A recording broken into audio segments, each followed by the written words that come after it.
Assalamualaikum warahmatullahi wabarakatuh. Saya Adrian Nugraha, NIM 1218015.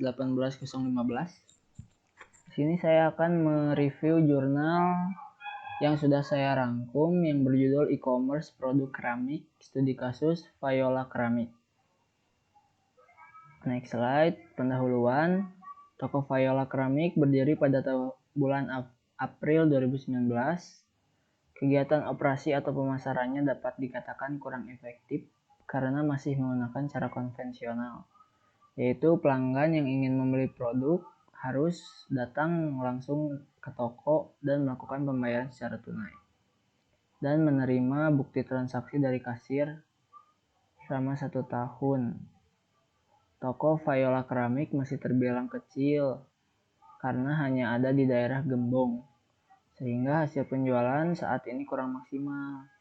Berdasarkan hasil wawancara, pemilik tidak ingin menggunakan media sosial sebagai media penjualan karena media sosial memiliki banyak kekurangan, seperti hanya berisi foto-foto dan dalam pemesanan pelanggan harus menuliskan data barang dengan lengkap, mulai dari nama, kategori, warna, dan ukuran.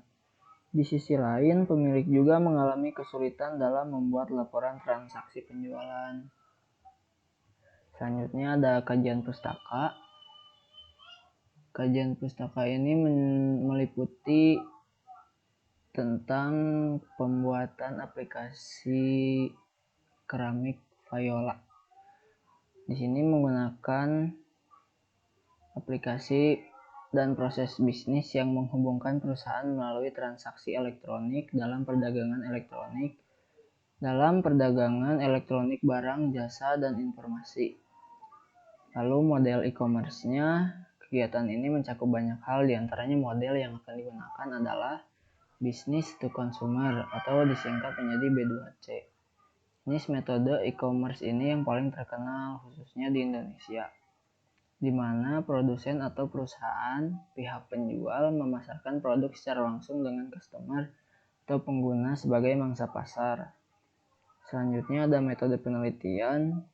Di sini ada 2 nomor tentang metode penelitian, yaitu metode pengumpulan data dengan mencari data lewat wawancara, observasi, dan studi pustaka.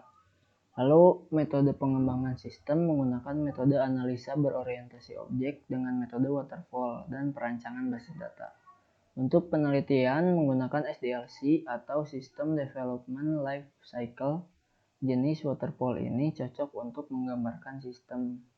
Ini gambaran sistem yang nanti akan dibuat, sistem waterfallnya. Selanjutnya ada implementasi dan pengujian sistem. Tahapan ini merupakan implementasi sistem dilakukan setelah tahap analisa dan perancangan. Tahap ini merupakan tahap perancangan sistem agar sistem dapat dioperasikan secara optimal.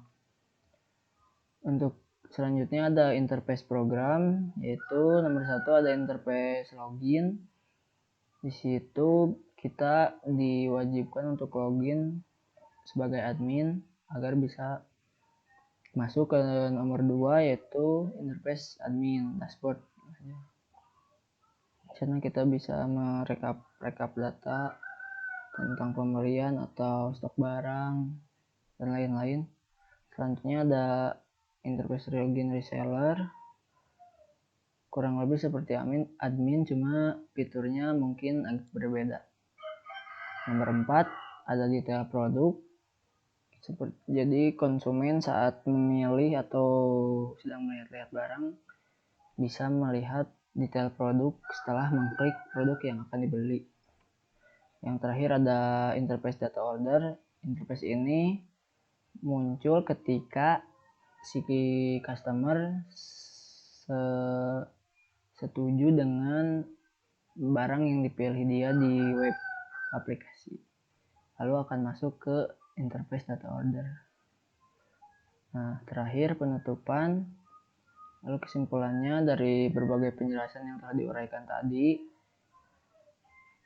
dapat disimpulkan yaitu sebagai berikut. Sistem ini dapat mempermudah proses transaksi jual beli yang manual di toko Viola Keramik. Dari hasil analisa yang dilakukan penulis merupakan solusi pemecahan masalah dalam merancang dan membuat sistem komputerisasi berbasis web yang diimplementasikan secara maksimal. Udah, terima kasih.